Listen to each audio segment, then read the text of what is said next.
เจ้าหญิงโลกันซาเกอุสมาแล้วตัวนี้เอากี่ดาวดีเป็นตัวเมตาเหมือนกันนะแต่สำหรับคนที่จะปั้นน่ะลองดูคลิปนี้ก่อนและสำหรับคนที่จะไม่ปั้นน่ะให้พิจารณาที่คลิปนี้ก่อนว่าเราจะตัดสินใจยังไงนะเพราะว่าตัวมันเนี่ยโหดมากๆนะฮะสำหรับตัวนี้เป็นตัวหนึ่งเลยที่แบบว่าอยู่ที่จะสูงเหมือนกันนะครับสำหรับคุณผู้ชมที่กำลังมองหาร้านรับเติมเกมราคาถูกปลอดภัยไม่รีฟันเปิดบริการตลอด24ชั่วโมง เติมถูกเติมไวผมขอแนะนำร้านจอนชาวไร่เลยนะครับสำหรับวันนี้เนี่ยตัวเจ้าหญิงสาเกอุตะได้เข้าเป็นที่เรียบร้อยแล้วหลายๆคนกังวลใจว่าจะข้ามหรือจะปั้นดีแล้วถ้าจะปั้นกี่ดาวดีสำหรับเจ้าหญิงสาเกอุตนะครับจะเป็นสายมังกรไฟกับมังกรน้ำใช่ไหมสองธาตุเนี้ยใครที่เล่นอยู่นะครับผมว่าควรจัดนะเพราะว่าถ้าบริบทของมันจะมาก็มาแทนแมวซึ่งถ้าให้ผมพูดตรงๆเลยคือแบบว่าอย่าว่าผมนะถ้าผมพูดตรงเกินไปนะสำหรับตัวแมวนะครับที่มันใช้แบกกันมาตั้งแต่ต้นแล้วในตอนเนี้ยบริบทของมันนี่คือแทบจะใช้ในดันสูงหรือว่าด่านสูงหอสูงเนี่ยแทบจะไม่ได้แล้วคือตัวมันจะไหลไม่ได้เหมือนช่วงแรกๆนั่นเองนะครับคือในช่วงหลังมาที่ผมใส่แมวไปเนี่ยก็เพื่อที่แบบว่าให้มันไปชนกับนักฆ่าของฝั่งตรงข้ามเพื่อที่จะให้ทีมตัวหลังเรานะ ไม่โดนล้วงบริบทมันมีอยู่แค่นั้นเลย มันไหลใครค่อนข้างยากแล้วสำหรับตัวแมวนะ ดังนั้นเนี่ยถ้าใครอยากจะให้ทีมไฟหรือทีมน้ำเรามันเก่งนะครับบอกเลยว่าตัวเนี้ยเป็นตัวเทียร์ของทีมไฟและทีมน้ำเลย2ทีมนี้เล่นได้หมดนะครับไม่ได้แบบมีความแตกต่างเลยว่าตัวสเกลวุฒเนี่ยมันจะเล่นไม่ได้กับทีมน้ำแบบเนี้ยไม่ใช่นะครับมันเล่นได้ทั้ง2ทีมเลยนะดังนั้นเราสามารถที่จะปั้นน้องได้สกิลของน้องเนี่ยดีขนาดไหนก็ดีอยู่นะครับแต่ว่ามันอาจจะติดหน่อยนึงนะคือผมตอนรีวิวไปเรียกมันว่าซาเกตนะครับแต่ที่จริงมันชื่อซาเกอุสเว้ยโอ้โหคือแบบมันแปลให้เราว่าซาเกตเนี่ยมันไม่มีสระโอ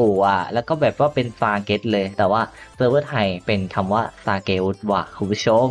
แล้วในส่วนของสกิลตั้งต้นมัน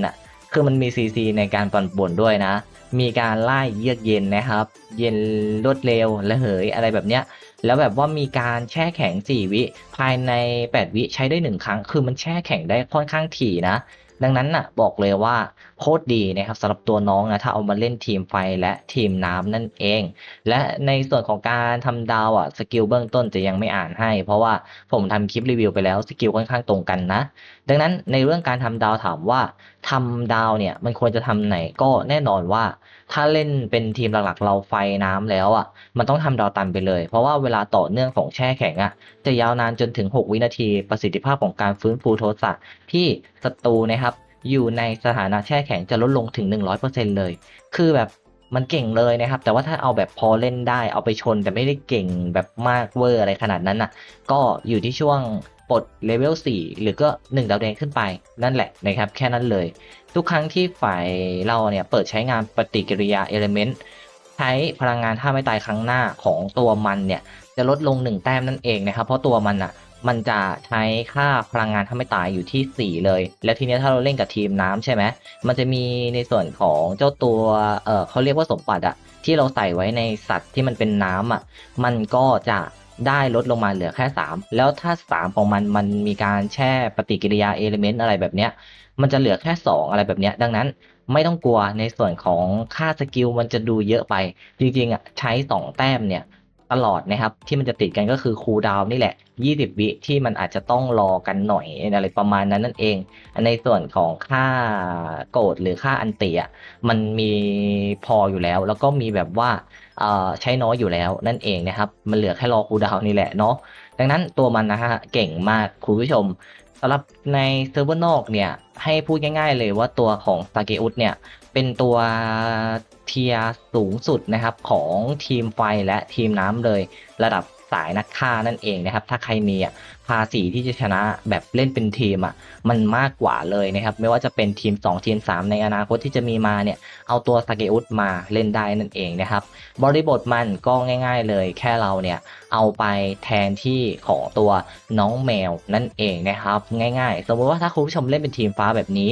แมวเนี่ยเอาออกไปก่อนได้เลยเนี่ยแมวเราใส่มาเพื่ออะไรนะครับ ตอนเนี้ยมันใส่มาเพื่อที่จะให้ตัวมันไปชนเว้ยเนี่ย มันก็จะไม่โดนล้วงละตัวที่มันเป็นสายบางๆเราบริบทของแมวผมมันมีแค่นี้เลยนะครับไม่ได้แบบเน้นหวังดาเมจอะไรกับมันมากดาเมจอยู่ที่อีฟริตแล้วนะครับแต่ว่ามันชนได้แป๊บเดียวนะครับมันชนได้แป๊บเดียวจริงๆเกิดดาเมจไม่มากนะคุณผู้ชมเดี๋ยวลองให้ดูสักรอบหนึ่งสำหรับแมวของผมนะ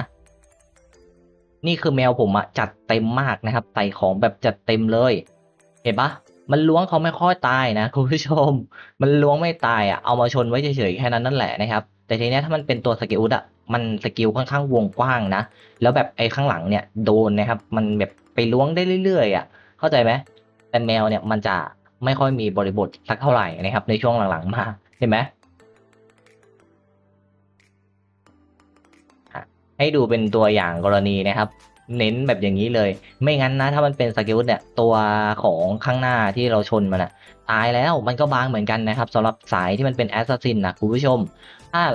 ตัวแอสซัสซินเรามันชนแล้วตายเลยอะคือแบบมันจะได้ไหลไปตัวอื่นได้ต่อเลยนะครับภาษีจะยิ่งดียิ่งขึ้นแต่อย่างเมื่อกี้เนี่ยมันไม่ได้ยากเกินไปเพราะว่าตัวล้วงมันไม่ได้แบบว่า